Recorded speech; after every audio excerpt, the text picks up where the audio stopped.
el país. Tendencias del acontecer nacional en análisis situacional. Recientemente ocurrió el plebiscito en Colombia. ¿Cuál es tu análisis, tu lectura de los resultados? Mira, Colombia merece la paz. Colombia es un país de un talento humano importantísimo. ¿Por qué la abstención, que además bueno, es un comportamiento histórico en Colombia, pero por qué gana el no? Fíjate, si nos vamos numéricamente, hay un rechazo. Gana abrumadoramente la abstención. Porque numéricamente, fíjate, un país que está acostumbrado a votar masivamente, en este referéndum votó el 37% del todo el padrón electoral. O sea, se abstuvo un 63%. Y tú que eres encuestador sabes que eso deslegitima cualquier resultado final. Pero en todo caso, por un muy cerrado margen, menos del 1%. Gana el no. Yo he evaluado un detalle, fíjate, en las zonas de guerra, donde hubo violencia atroz, donde se practicó terrorismo de Estado por un lado, y por el lado de la insurgencia, execrables prácticas como el secuestro, la extorsión, el asesinato, porque lamentablemente se desnaturalizó todo ese conflicto en los términos que ya conocemos, de lado y lado. Ganó el sí a la paz. Eso es una lectura que hay que tener muy clara. O sea, los dolientes de la guerra, los que han sufrido la guerra, los que han sido víctimas de la violencia durante décadas en Colombia, en las zonas más atroces, le dijeron sí a los acuerdos de la paz. Optaron por el perdón, claro, la tolerancia. No, y el entendimiento. Y buscar vías de negociación y de consenso que implique justicia, obviamente. ¿Por qué el sí, entonces? Entonces, fíjate, él no gana en los grandes centros urbanos, pero no gana en Bogotá. Es otro detalle que hay que observar. Entonces, obviamente que ahí la campaña mediática de los grandes medios que cartelizan corporativamente, esto fue un tema global, esto fue un tema mundial, que movilizó a todos los medios a escala global. Si tú observas cómo fue el comportamiento de los grandes medios, las grandes cadenas corporativas transnacionales del mundo, ellos se asociaron al no. Y utilizaron, para mí, de manera también totalmente contaminante, tóxica, elementos que no estaban en los acuerdos de paz. Por ejemplo, si tú votas por el sí, votas por la FARC. ¿Dónde estaba eso?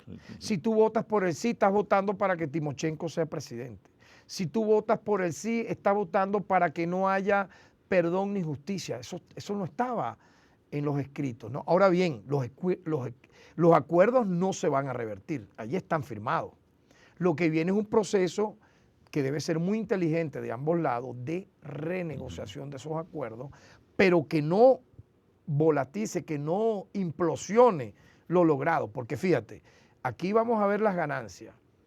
En favor del sí no solo se movilizó el movimiento mundial, nacional, regional y local de derechos humanos, los pacifistas del mundo, los escritores, los poetas, no solamente. Se movilizó el propio Papa, que es una autoridad moral enorme. Se movilizó el propio secretario general de la ONU, Ban Ki-moon, y todos los organismos multilaterales de la ONU. Se movilizó los regímenes, los gobiernos democráticos del planeta, de manera consensuada. Es decir, tú no puedes eso ahora desecharlo a un lado. Es decir, yo creo que es un paso. Todo esto para mí es un paso que no va a poder revertirse porque independientemente de que por menos de un punto, en un porcentaje para mí sumamente pequeño de votantes, en comparación al padrón electoral que es el 100%, que haya votado solo el 37%, esa haya sido la decisión, para mí es irreversible el proceso de paz en Colombia. O sea, es totalmente inenarrable creer que vayamos nuevamente, luego de todo esto que ha ocurrido, 4 años de negociaciones, a volver a ver a colombianos matándose entre sí. Y yo siento que ahorita debe haber una gran reflexión, incluso entre los que votaron en contra, debe haber una gran reflexión porque la paz finalmente es el anhelo de la humanidad y es un derecho humano totalmente inalienable. Yo creo que es una gran oportunidad para Venezuela siempre el diálogo, el entendimiento. Fíjate, Chávez gana en el año 99 y la gente decía, van a venir fusilamientos, van a venir campos de concentración. Chávez dio una lección de democracia, no solo con la Constitución como padre de ese proceso constituyente, sino que todos esos atisbos que le endosaban fracasaron, porque más bien ocurrió todo lo contrario. Aquí funcionaron los partidos que estaban en la Cuarta República, ninguno fue inhabilitado, ninguno de sus jefes y jerarcas fueron llevados a prisión, ni fueron inhabilitados. Todo lo contrario, a Chávez se le dio más bien un golpe de Estado en el año 2002. ¿Cómo interpretas las amenazas de prisión, de persecución con las que han amenazado a algunos líderes?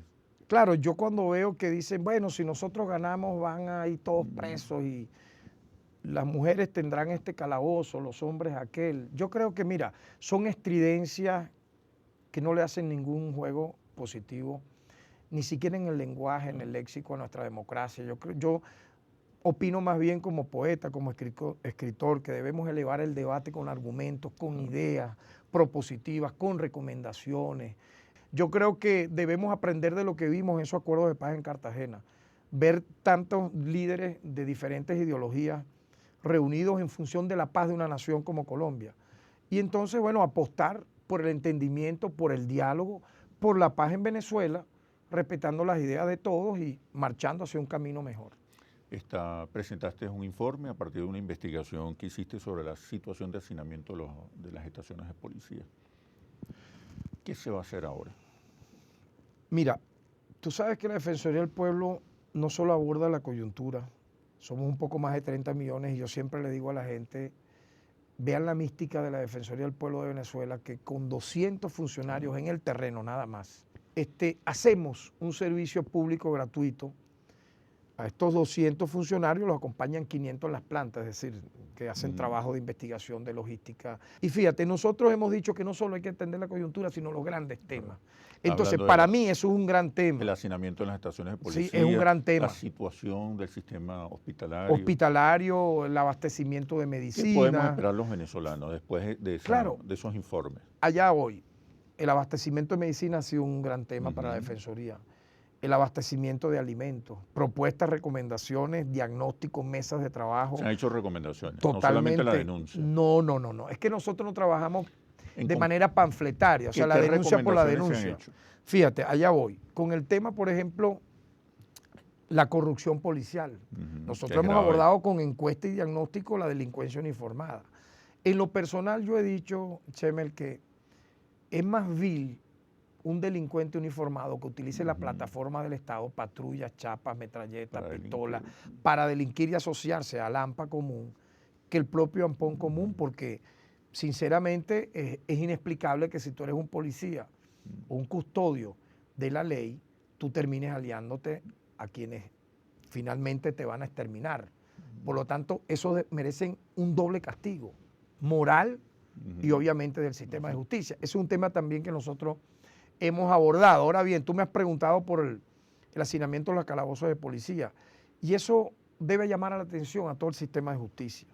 Yo he dicho que no se justifica que 33.000 venezolanos y venezolanas invisibilizados, sin plataforma mediática que los acompañe, son personas muchas veces que no aparecen ni aparecerán ni siquiera en la última página de un diario, mucho menos una prensa mundial o corporativa transnacional. Están allí en condiciones realmente infrahumanas que debe llamar la atención de todos. Porque fíjate, en un lugar de reclusión formal, llámese Puente Ayala, llámese la 26 de julio, llámese Tocorón, Tucuyito, la PGB, llámese Yare, Rodeo, la cárcel de Mérida, de Barinas, etcétera, tienen un régimen donde tú tienes una cancha deportiva, donde tú tienes la forma de rehabilitarte a través del estudio y del trabajo.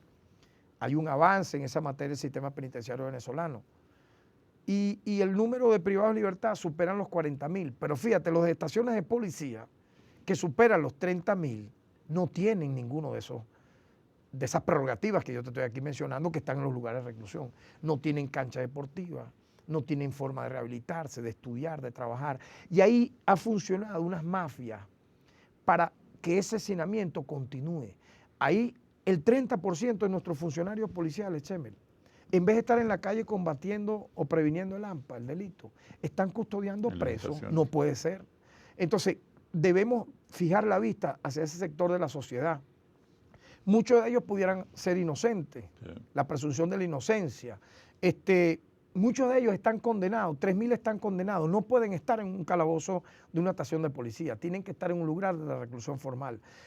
Una estación de policía es para que un privado de libertad esté de 3 días a 1 mes máximo, privado de libertad. Y hemos descubierto que ahí hay gente que tiene años privados de libertad, con enfermedades. Entonces, ¿qué hemos propuesto ante este diagnóstico producto de encuestas que hicimos y estudios? Mesas de trabajo, mesas técnicas. Yo agradezco todo el apoyo que he recibido del Ministerio Público, del TCJ, del Ministerio de Relaciones Interiores y Justicia, que está muy preocupado por este tema, porque acuérdate que es el ministerio que lleva el tema de las policías. O sea, nosotros hemos trabajado conjuntamente este tema con el Ministerio de Relaciones Interiores de Justicia y Paz, incluso con el Ministerio de la Defensa, porque en instalaciones militares hay más de 2.000 privados de libertad por delitos comunes que no debieran estar ahí. Entonces hemos avanzado, buscando que el desacenamiento tenga una solución estructural, acelerar los procesos judiciales, que se dejen las audiencias, que se fijen con prontitud, darle, digamos, una especie de protagonismo a este tema y tomar centros pilotos. Nosotros tomamos algunos por ahora. La Policía Nacional Bolivariana en la zona 7, 6 CPC Llanito, y vamos a ir masificándolo a todo el país, pues yo creo que de aquí, de lo pequeñito, podemos saltar a cosas mucho más grandes. Vamos a hablar del sistema hospitalario, pero cuando regresemos a los comerciales. ¿Cómo no? Ya venimos. ¿Qué sucede en el país? Tendencias del acontecer nacional en análisis situacional. ¿Qué sucede en el país? Tendencias del acontecer nacional.